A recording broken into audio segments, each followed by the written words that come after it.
Can you imagine what your days would look like if you only used your phone for 30 minutes a day? No more endless scrolling. No more comparing yourself to everyone else. Instead, imagine using that time to enjoy your morning coffee. Feel the sun on your face, work on your health, develop your skills, or focus on something truly meaningful. Back in 2020, that kind of life felt completely out of reach for me. I was spending 9 hours a day on my phone, constantly distracted and unfocused, with no real hobbies or passions to focus on. Literally every night I went to bed with a deep sense of regret over how I'd spent my time, until one day I decided I'd had enough. I made the decision to delete my social media accounts, and that one single shift completely transformed my life. And so in this video, I'm going to share with you the 3 biggest improvements I've experienced since quitting social media, how it has improved my life in every single way, and why I'm addicted to being off my phone. The first improvement is trusting my own path.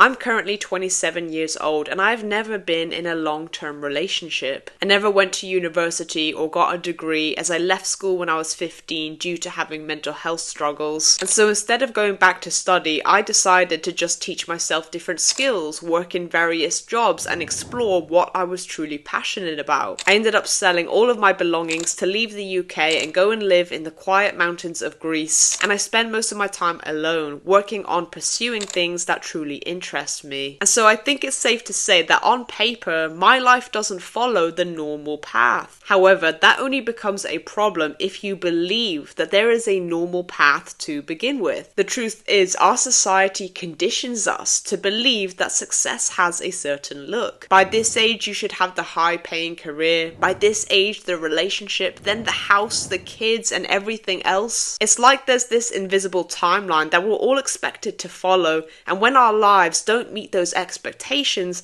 many of us feel pressure, stress, or anxiety. We start telling ourselves stories like, my life isn't good enough because I'm not earning 50k a year. I'm 23 and I've never been in a relationship. Is something wrong with me? Or I'm 35 and I haven't had a kid yet. Maybe I'm a failure. Deep down, many of us feel like we're behind, missing out, or we're not where we're supposed to be. And I believe social media plays a big role in feeding that constant fear and amplifying those insecurities. Honestly, when I used to consume a lot of social media, I was far more insecure, anxious, and stressed than I am now. Every day, scrolling through people's perfect lives conditioned me to believe that my life wasn't good enough. I remember scrolling through Instagram and watching people go out together, or a couple post a photo, or people going traveling, and I would feel lonely, insecure, or feel like I was falling behind. I stopped trusting my own path, and the present moment started to feel incomplete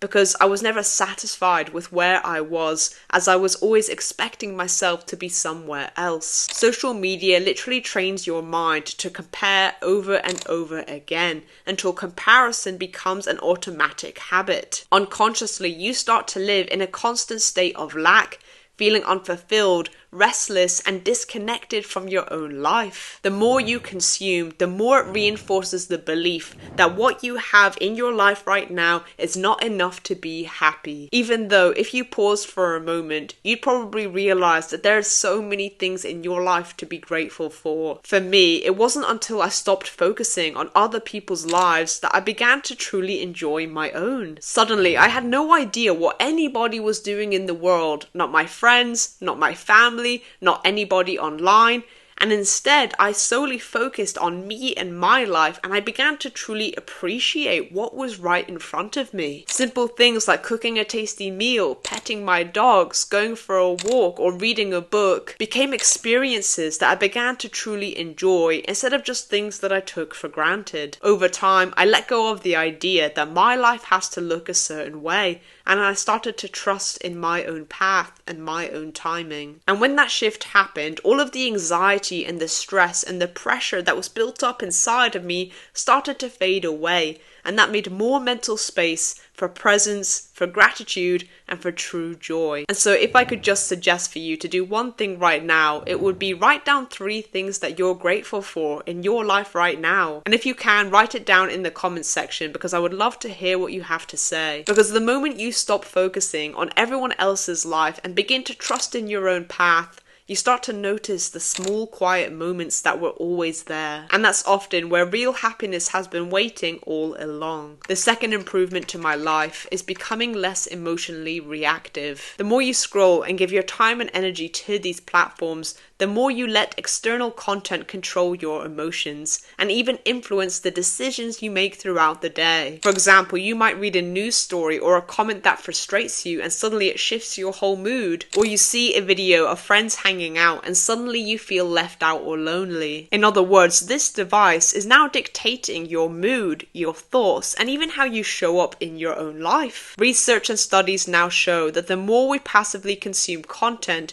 the less we exercise the part of our brain responsible for critical thinking. At the same time, constant exposure to content can make us more emotionally reactive because the amygdala, the part of the brain that processes fear, stress, and emotional responses, becomes more active. And so this means that if you spend hours scrolling every day, you are way more likely to overreact to small things, such as getting frustrated, anxious, or angry over posts, comments, or news. You're way more likely to feel stressed or overwhelmed in your day-to-day life, because your brain is constantly in alert mode from all the emotional content. You're more likely to struggle to make decisions or think critically, because you rely more on what other people are saying or doing instead of trusting your own judgment. And you're more likely to compare yourself constantly, feeling inadequate, left behind, or trying to meet unrealistic expectations. Honestly, when I started to spend more time off my phone, my anxiety dropped, my mood improved, and my happiness increased dramatically. It was like a cloud lifted from my head, and I became way more in control of my emotions. I made better decisions, I showed up more fully at work, I tapped into more creativity, and I saw improvements in every area of my life, including my health, my work, and even my relationships. And so my question for you is, what kind of life do you truly want to live? Do you really want to wake up every day and let this device dictate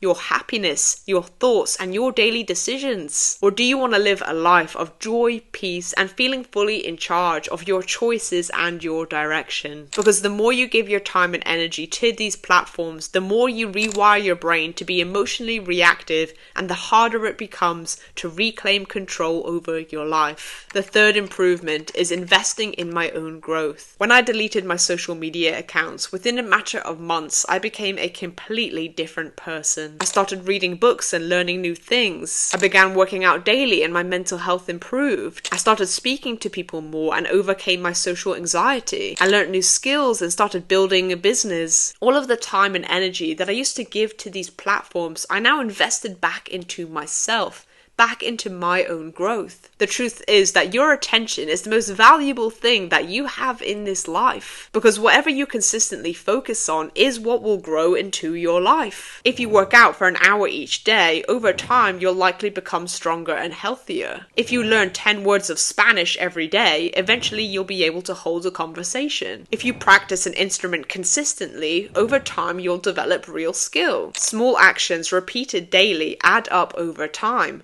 But what about social media? When we spend hours scrolling every day, what do we really gain? For most of us, the answer is distraction, comparison, and stress. And so that is exactly what will expand into your life. Every single day, you are making choices that will shape your future reality. And if you're constantly choosing to sit on the couch and scroll, that choice will eventually show up in your future. The scary part is that these choices feel insignificant in the moment. 1 hour of scrolling in the morning doesn't seem like a big deal, or 1 hour after work in order to rest. But just like I said before, when actions are repeated daily, it compounds. A year from now, that's hundreds of hours spent watching other people's lives instead of building your own. And so an important mindset shift to have is that this isn't just about social media, but it's about taking ownership over your life. It's about deciding that your time is valuable and choosing to treat it that way. It's about making the conscious decision to say, I'm going to change my future